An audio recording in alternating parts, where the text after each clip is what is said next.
Okay, so number problem. So we have the product of three consecutive positive integers is 15600. Then the sum of the squares of these integers is.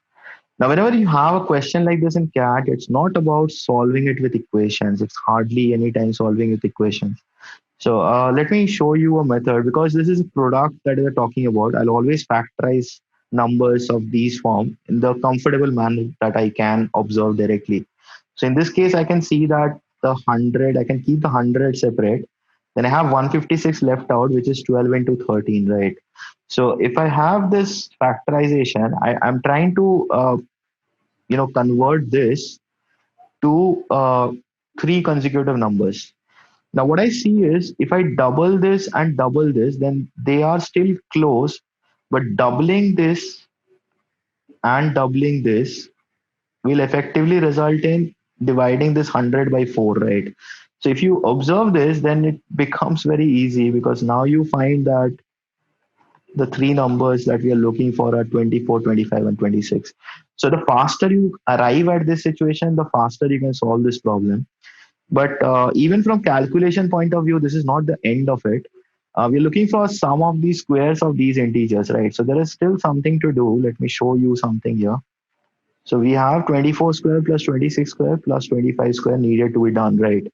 Now, I hope you know this, a plus b whole square. Okay, if you don't know this, just check this out. I mean, it's very easy to remember also. Is twice of a square plus b square, right? The 2ab will simply cancel out.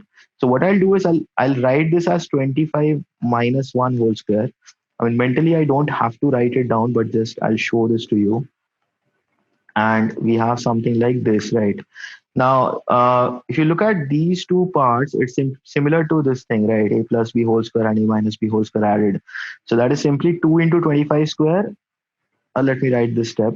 Uh, Essentially, I would not, I would just add this 25 square with it. Anyhow, so this is 2 into 25 square plus 2 into 1 square, which is 2. And you have another 25 square. So effectively, what you have is 3 into 625 plus 2. Again, don't calculate this completely. Just observe that 3 into 5 ends with a 5 plus 2 ends with a 7, right? So the last digit is 7. These two are out. And also 3 into 600 will definitely start with an 1800 or more, right? So it cannot be 1700 something. So the answer is option D. So I hope this was understood. It's a very simple way to solve this problem. I mean, even if you arrive at this stage and you don't get into last digit calculation and stuff like that, it's not very tough to do. 3 into 600 is 1800, 3 into 25 is 75. So you have 1875 plus 2, which is essentially this. So you can even calculate the last thing. But even if you don't, you can use the options. I mean, I was showing you a method where you don't even have options and still you can figure this out because nothing here or here that I've used is related anything to do with options. So I hope this was understood. It's a fantastic cat problem. I mean, numbers related problem. People start solving questions like, last digit. I mean, complicated stuff. Last two digits. Last non-zero digit of factorial. Nothing of that sort will come in CAT. These are the types that is going to come in CAT.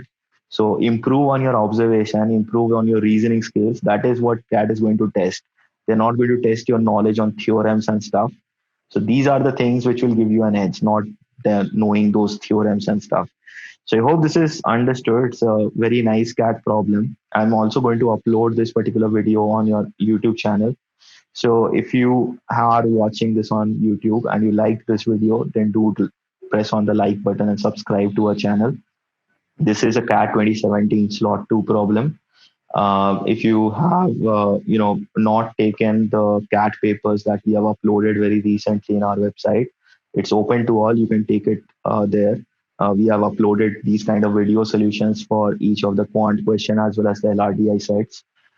So you can just go and take it there. We have papers for each and every section separately, so you don't need to sit through the entire 3 hours. You can distribute your time accordingly, or if you choose to, you can sit for continuous 3 hours and take all the sections one after the other.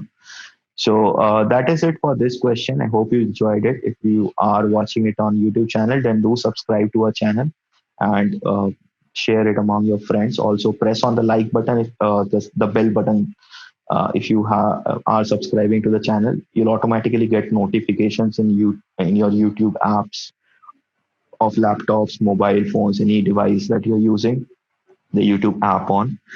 And if you feel like this kind of training, so in our classes also we develop reasoning skills more than any knowledge of theorems and other processes and all.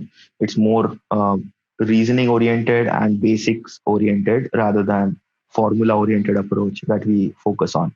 So I hope this was a good learning for you. This is an actual cat paper question. And that's it for this particular question. Thank you.